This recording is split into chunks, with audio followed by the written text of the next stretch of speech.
Welcome to Tarahui Farm. I just thought I'd do a little update to show you where I'm at. Basically this row here that you're looking at is the windbreak made up of fruit trees.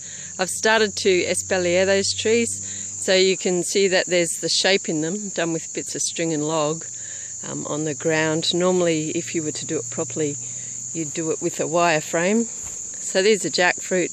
They're responding really well. I've got a mulberry tree here.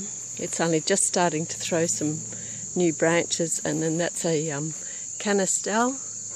It looked really reluctant to change at first, change shape, but it's responding well now. I've got to go back through and do it all again. I've got pawpaws on the pawpaw trees, and I'm finally starting to get I've got one bunch of bananas, but the bananas actually look healthy at the moment, so that's nice. We did just recently get some rain, only about 30 mil, but it was a good topper just to make the place go back to green.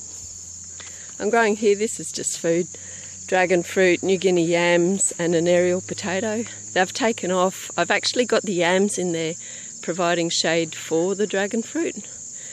So what's happening with the beds? We're looking at beds 3 and 6. I've got chickens in there. I don't know if you can see those little tiny brown silkies and a white silky in the middle of the frame. They're not doing a very good job of keeping the actual weeds down, but what they are doing is eating the seed of the couch grass, which is spreading beautifully. They've kept it low. Once I actually get in there and pull the weeds out, this will just be nicely grassed up beds. So that's working for me. I've taken all the birds out of these two. Have had a change of circumstances, so I'm trying to feed less. Nothing's happened under the plastic yet. It is so hot in there. I'm really not happy with the plastic. The only thing it's been good for is to have a dry place to put my tools when I'm working on everything else. So this is bed 2.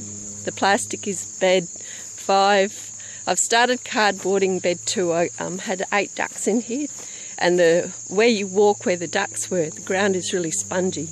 So it's chocker full of air and life. All of that worked really well. Now I just want to cover the soil now that the birds are gone, so that when we do get rain I don't lose all that good nutrient. The cardboard should get the organisms that are in the soil up and active and happening. The trellises moved, so you can see where one used to be, where Minnie's there. Well, that was right in the middle of the drive-through, so I moved the third trellis, which was this one here, down to the bottom yet. I've planted wing beans for food. This is granadilla and passion fruit you're looking at here. So that's the 3 trellises. They've all been planted up with just food crops for the house, but nothing's yet germinated. It's expected in the next couple of days, now that we've had some rain.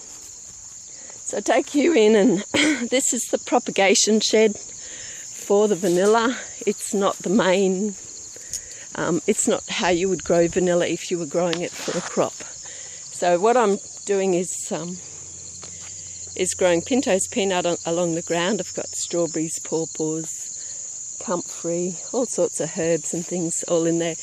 It's a pretty mixed and diverse crop. Minnie, no. I'm chasing the chooks. Yeah, so the Pintos is a legume, nitrogenates the soil, it's a green manure, it's kept the weeds down, it's provided food for the birds in that they eat the flowers and they're full of nectar. Minnie, no! Alright, so vanilla. What I had to do was see this top wire here, I'll touch it. That top wire there, that's steel wire rope. Now what had to happen was the vanilla grows up the top of the steel wire rope, then when it hangs down you nip the top out, and then that encourages the flowering. So what we're doing in this shed, this is a propagation shed. So this is purely for producing new plants, ready to plant into the other beds. I think I've got 200 plants and I need 3,000. So you're looking at this plant here, it's about 1.3 metres high. That was planted in December. So this one there, that's the same. I've got a couple up here that are now, one's nearly, I think they're 2.4 metres high. and that's just growth from December. So this one here, that's 2.4 in the middle of the frame. It's on a hardwood stick. They seem to like that the best, hardwood stake. And when it falls over, you can see they've got the roots. They're actually sticking to the frame. It's a beautiful little plant. It's been such a pleasure to work with. So, and you can see I've got Ceylon spinach growing up the side. I've basically been eating my greens while I work. The Comfrey's gone off. It's a mineral activator, so just pull off the bottom leaves and then put the spread them throughout the mulch and the Pintos, and it's not harming the vanilla in any way, shape or form. So you can see there's more vanilla just here.